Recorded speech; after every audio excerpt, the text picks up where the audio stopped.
Iya ya. Kode record tuh.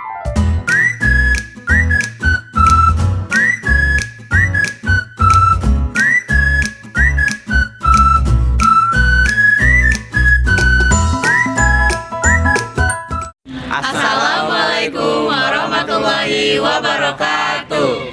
Halo semuanya, selamat pagi. Perkenalkan, kami dari kelompok 6. Ya, kali ini kita akan memperlihatkan kondisi di TPS 13, yaitu pemungutan suara pemilu. Nah, sebelum kita memperlihatkan kondisi pemungutan suara pemilu di TPS 13 ini, pertama-tama kita akan memperkenalkan diri kami dulu. Nama saya Takia Zahra. Nama saya Samuel Armando Nenggolan. Nama saya Muhammad Fadli Firmansyah. Nama saya Salsabila Zahra. Nama saya Satya Dwinanda. Nama saya Levina Najula Insyah. Ya, selamat menyaksikan. Dadah. Ya, teman-teman tahu nggak sih apa itu pemilu? Pemilu adalah singkatan dari pemilihan umum, di mana warga Indonesia memilih sebagian atau seluruh anggota badan legislatif dan presiden. Nah, pemilu ini memiliki 6 asas, yaitu luber jurdil. Yang pertama ada asas langsung, di mana kalian harus memilih siapapun yang kalian pilih secara langsung di TPS di sekitar kalian, tanpa diwakili atau tanpa perantaran orang lain.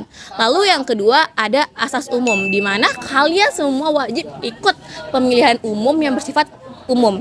Lalu yang ketiga ada asas bebas. Kalian berhak memilih siapapun secara bebas sesuai dengan hati nurani kalian tanpa adanya disuruh ataupun tekanan dari orang lain.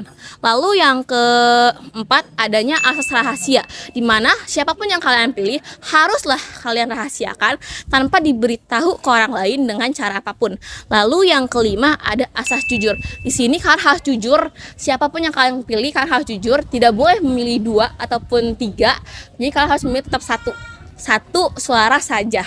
Lalu yang keenam ada asas adil, di mana asas adil ini harus dilakukan tanpa ada kecurangan. Jadi seluruh paslon haruslah diperlakukan dengan adil. Siapapun yang kalian pilih, siapapun yang dipilih harus diperlakukan adil tanpa adanya kecurangan. Kalian harus menggunakan suara kalian karena masa depan Indonesia ada di tangan kalian sesuai dengan suara kalian yang kalian pilih. Oke, setelah kita tahu apa itu pemilu, kita masuk ke fungsi dan tujuan pemilu. Jadi, apa sih tujuan dan fungsi dari pemilu? Nah, tujuan dan fungsi dari pemilu ini yaitu membentuk pemerintahan baru dan perwakilan rakyat yang benar-benar bekerja untuk meningkatkan kesejahteraan rakyatnya.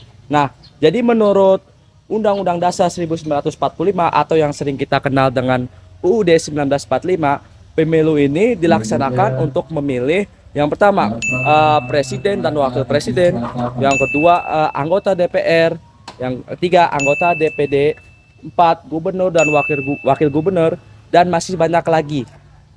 Oke teman-teman, setelah kita tahu apa itu tujuan dan fungsi pemilu, teman-teman tahu nggak sih apa syarat-syarat agar dapat mengikuti pemilu? Nah, jadi yang pertama itu warga negara Indonesia, yang kedua itu berusia minimal 17 tahun atau lebih, yang ketiga itu mempunyai kartu tanda penduduk atau KTP, yang keempat itu tidak sedang dalam masa percobaan atau tidak sedang dijatuhi hukuman berat di penjara, yang kelima itu tidak sedang dicabut hak pilihnya, yang keenam itu tidak sedang mencalonkan diri atau mendukung partai politik yang bertentangan dengan Pancasila dan Undang-Undang Dasar 1945.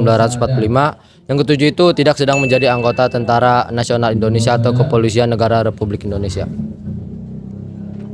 Prinsip pemilu. Nah, dalam prinsip pemilu ini menerangkan aturan dan nilai yang mengatur proses pemilihan umum untuk memastikan keadilan, transparansi, dan representasi dalam sistem politik untuk sebuah negara. Oke teman-teman, setelah kalian mengetahui prinsip pemilu, selanjutnya saya akan menyebutkan larangan-larangan apa saja yang tidak boleh dilakukan saat pencoblosan. Nah, yang pertama itu tentunya kita tidak boleh golput. Yang kedua itu tidak boleh melakukan kecurangan. Yang ketiga itu tidak boleh mencoblos lebih dari satu dalam satu surat. Nah, yang keempat itu tidak boleh merekam dan memfoto saat berada di dalam bilik suara. Selanjutnya, kita akan masuk ke tata cara melakukan pencoblosan.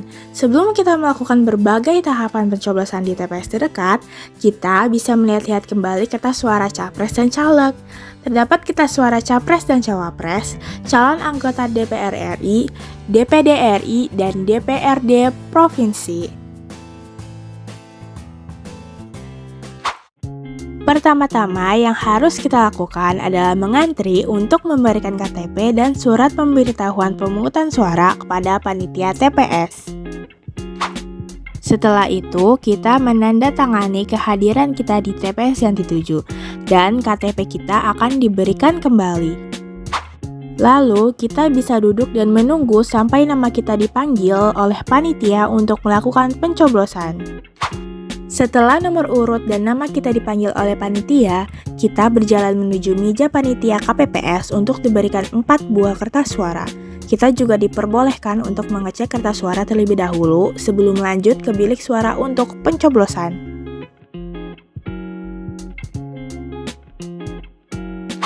Di bilik suara, kita akhirnya dapat mencoblos capres dan caleg pilihan kita.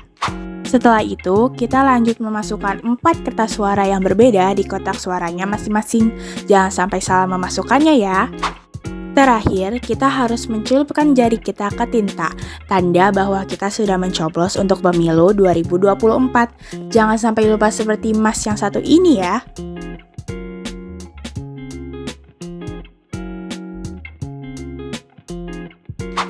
Setelah waktu pencoblosan berakhir, dimulailah waktu untuk perhitungan suara.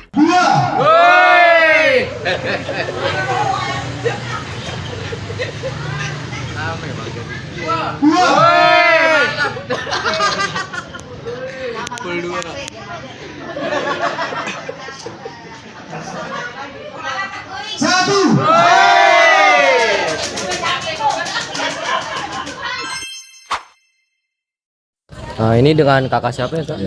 Kakak Iqbal. Oh, Kakak Iqbal. Saya mau nanya nih, Kak, bagaimana perasaan Kakak sebagai panitia dalam pemilu 2024 ini, Kak? Saya seneng sih, apalagi nih baru pertama kali kan buat saya. Terus gimana kondisi saat pemilu dari awal sampai akhir? Ya tertib-tertib aja sih, nggak rusuh, nggak ada. Saya mau nanya lagi nih, Kak. Apakah ada permasalahan dalam pemungutan suara berlangsung nih, Kak? Nggak ada sih. Berarti aman-aman aja, Kak? Ada sih kayak kelebihan surat suara atau kekurangan surat suara. Oke, selanjutnya apa alasan kakak menjadi saksi dalam pemilu tahun 2024 ini? Cari-cari pengalaman aja sih. Udah. Oke, Makasih, Kak. ya makasih. Oke, baik teman-teman, terima kasih sudah menyaksikan video dari Pemilu 2024 dari kelompok kami. Sekian dari kami, mohon maaf bila ada kesalahan serta kekurangan. Wassalamualaikum warahmatullahi wabarakatuh. Dadah. Goodbye.